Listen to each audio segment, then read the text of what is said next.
एक लड़की ट्रेन में जा रही बैठी थी वो, आ गए दो चार लड़के जिस जगह बैठी थी वो।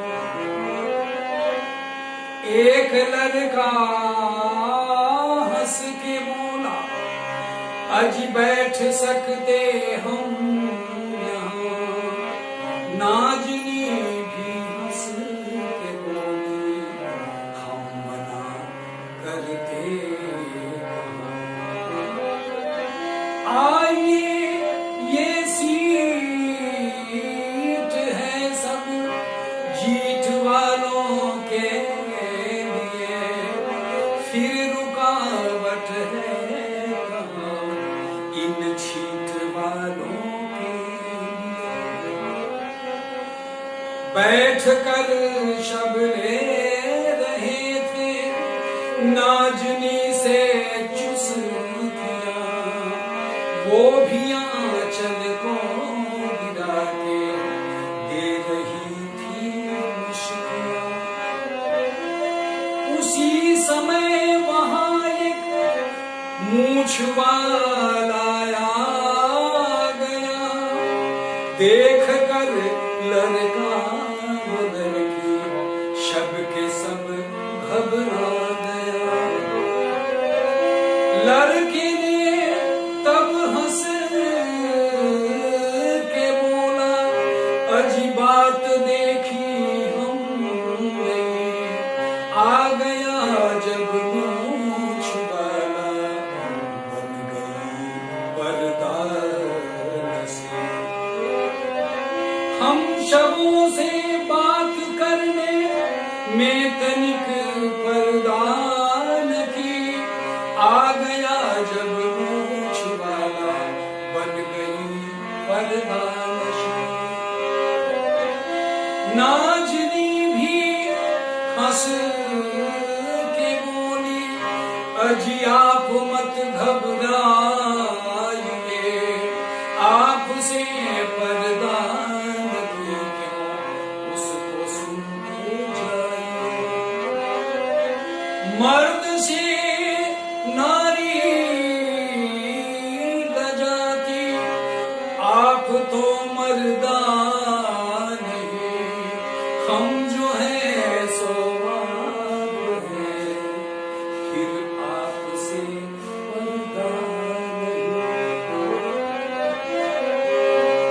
देख न लो हमरा अपना में, देख न लो हमरा अपना में, तनिको ना बेमेलवा, तनिको ना बेमेलवा, फरकनवा हमरा तोहरा में, सौदा लेके मेलवा, फरकनवा हमरा तोहरा में, सौदा लेके मेलवा, फरकनवा हमरा तोहरा में, सौदा लेके मेलवा, फरकनवा हमरा तोहरा में। देख न ला हमरा अपना में, देख न ला हमरा अपना में, सौदा लेके मेलवा, फरकनवा हमरा तोहरा में, सौदा लेके मेलवा, फरकनवा हमरा तोहरा में, सौदा लेके मेलवा, फरकनवा हमरा तोहरा में।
असली